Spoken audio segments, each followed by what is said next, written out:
J'ai vu Pascal hier soir, pour tout vous dire, sur le coup de 20h pour lui annoncer la décision qui était prise.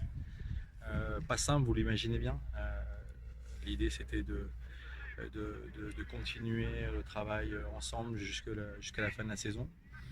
Voilà, j'ai pris la décision d'arrêter notre collaboration et à travers cette prise de décision, envoyer un message fort au club, aux joueurs et par la même occasion remercier Pascal et son équipe rapprochée, Stéphane, Bernard et Baptiste Hamid, pour le travail qu'ils ont réalisé en portant dignement les couleurs du club. Voilà, leur souhaiter le meilleur pour leur futur.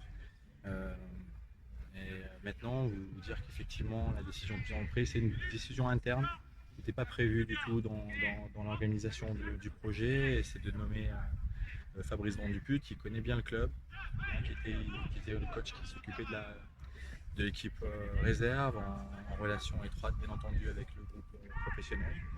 Et il aura cette mission d'amener à bien l'équipe pour les matchs qui sont à venir.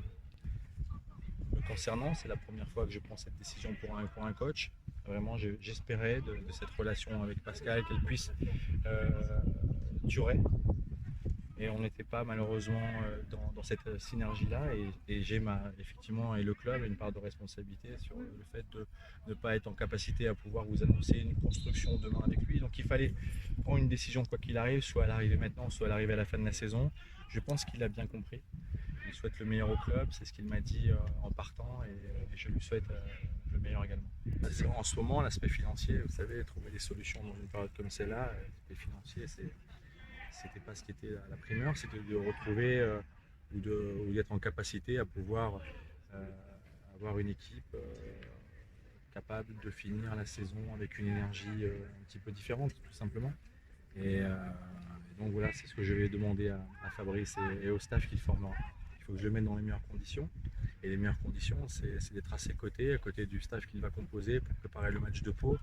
Et il sera temps de penser à autre chose. Mais pour le moment, je vous assure que ma seule idée, c'est de retrouver le terrain. Et c'est important qu'on soit ici. Aujourd'hui, c'est symbolique, mais important à mes yeux, c'est qu'on retrouve le travail, beaucoup de travail. Et pas retrouver, pardon, parce que l'équipe travaillait, mais une nouvelle énergie. Et ce que je considérais que nous avions besoin. Vous n'avez pas pensé à faire venir quelqu'un de l'extérieur, même pour 8 matchs? Non, ça ne m'a pas traversé l'esprit parce qu'il n'était pas question pour moi d'arrêter comme ça la collaboration avec Pascal avant la fin de la saison. Donc, non, je pense que la meilleure décision, c'est toujours en interne. Euh, je considère à partir du moment où les techniciens en interne connaissent le club, la situation sportive, économique, connaissent les joueurs, connaissent un peu l'environnement, il m'apparaissait de bon ton de profiter de cette expérience pour donner les clés d'équipe première à Fabrice qui travaille ici dans le club depuis plusieurs années maintenant. C'est une nouvelle ère, je dirais.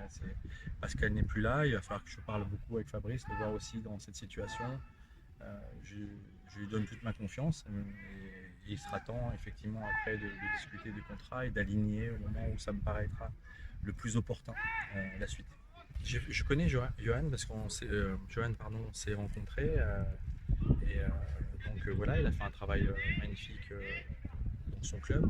Il adore le Stade Malherbe, mais aujourd'hui c'était pas une réflexion que j'avais. Après, les amoureux du club aujourd'hui, il y en a, ils sont en interne aussi. Et leur donner aussi une possibilité de s'exprimer, ça me paraît aussi fondamental. Les valeurs que je souhaite mettre en avant, c'est aussi les amoureux du club qui sont en interne et pas simplement ceux qui sont en externe. Il y aura certainement des décisions demain et peut-être une des solutions que vous me proposez. Mais pour le moment, c'est de voir à l'œuvre les éducateurs qui sont en interne et leur capacité à reprendre une situation complexe. On peut l'exprimer comme ça. Et je crois en leurs compétences, mais encore faut-il maintenant les aider à le démontrer.